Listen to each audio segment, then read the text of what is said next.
Before we get into today's show, let me tell you about HubSpot. If you're hustling in the trenches to build a business or bootstrapping one of your own, let's talk about an AI-powered tool that can lighten up your workload a bit. HubSpot's Campaign Assistant is a game changer for creating marketing campaigns at scale. It quickly turns your key selling points into a cohesive pitch, which helps you deliver knockout emails, ads, and landing pages in minutes. So let Campaign Assistant take care of the campaigns so you can get back to growing your business. Work smarter, not harder at HubSpot.com/campaign-assistant.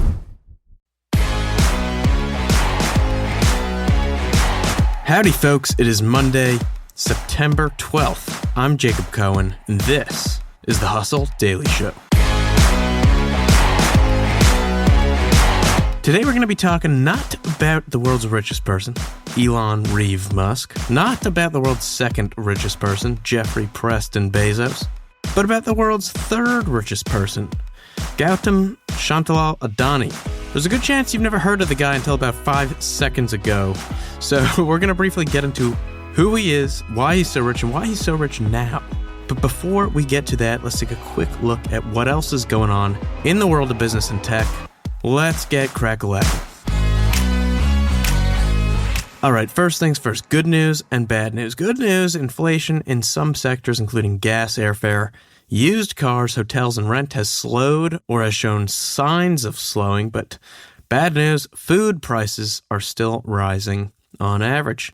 Up next, UPS announced plans to hire at least 100,000 workers in anticipation of the busy holiday season coming up. Can't believe it's coming up.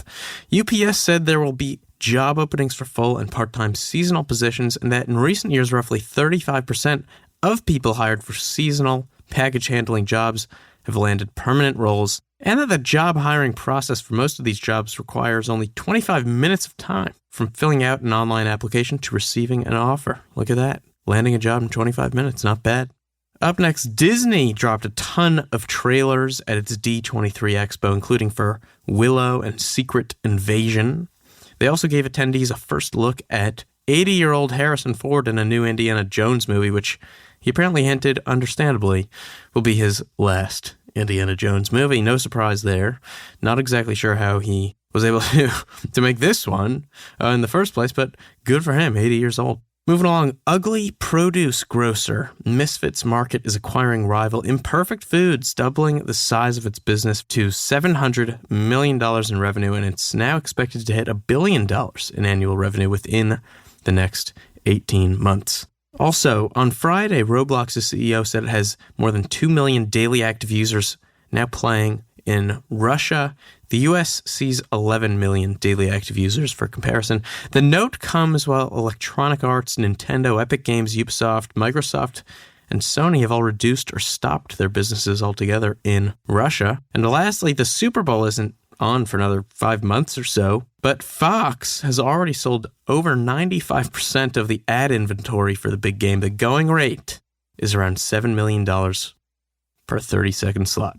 All right, and with that, let's talk about the world's third richest man. Okay, so 2 years ago, Gautam Adani had a net worth of about $10 billion. Not too shabby. Today, though, he's the third wealthiest person in the world behind Jeff Bezos and Elon Musk. Chances are, though, you've never heard of the dude until about 5 seconds ago when I said his name. So the question is, who is he? How did he get so rich? And how did he get so rich so quickly and recently? So let's talk about him. First things first, Adani was born into a family of middle-class textile merchants.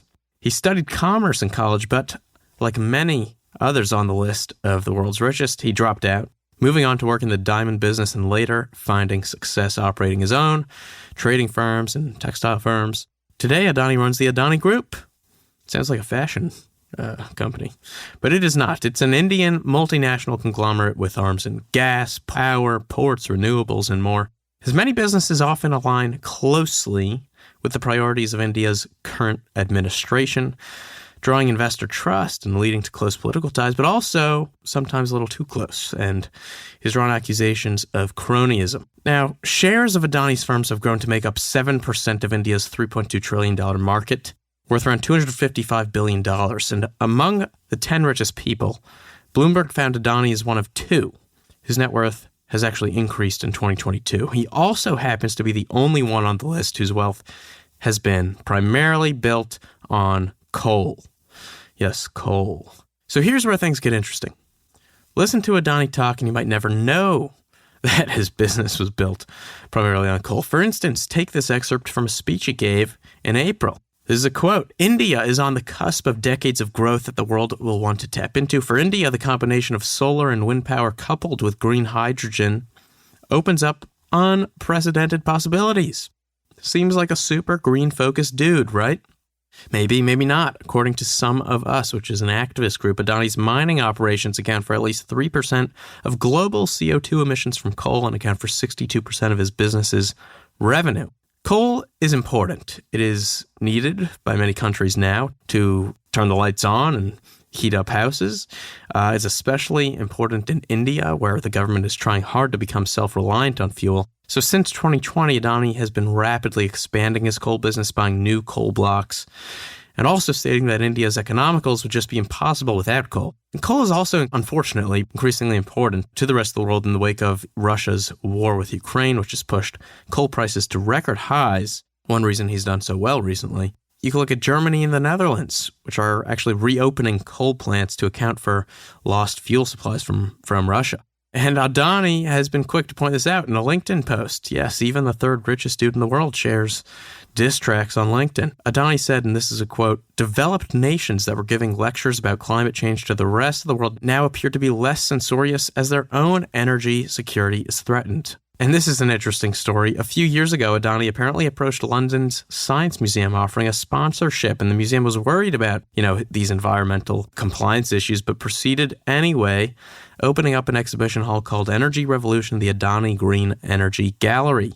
People were not happy. 2 of the Science Museum's trustees resigned, and whether Adani will more seriously pursue green projects and step back from his environmentally unfriendly ones will be tested with time, but in the meantime, at least now you know who the heck Gautam Adani is, the world's third richest man. By the way, fun fact, love him or hate him, Bill Gates, number 5 on the world's wealthiest list, has pledged to eventually give everything, all of his money, to his charitable foundation, thus removing himself from the list entirely by the end of his life. And bada bing, bada boom, that's going to do it for us today, folks. Thank you for tuning in to The Hustle Daily Show. We are a proud part of the HubSpot Podcast Network. Our editor today is Ezra Trupiano. Our executive producer is Darren Clark. I'm Jacob Cohen. We've got a lot more tech and business coverage in our newsletter. If you're not subscribed, go get yourself subscribed. What are you doing? Go get yourself signed up at thehustle.co, and we'll see you tomorrow.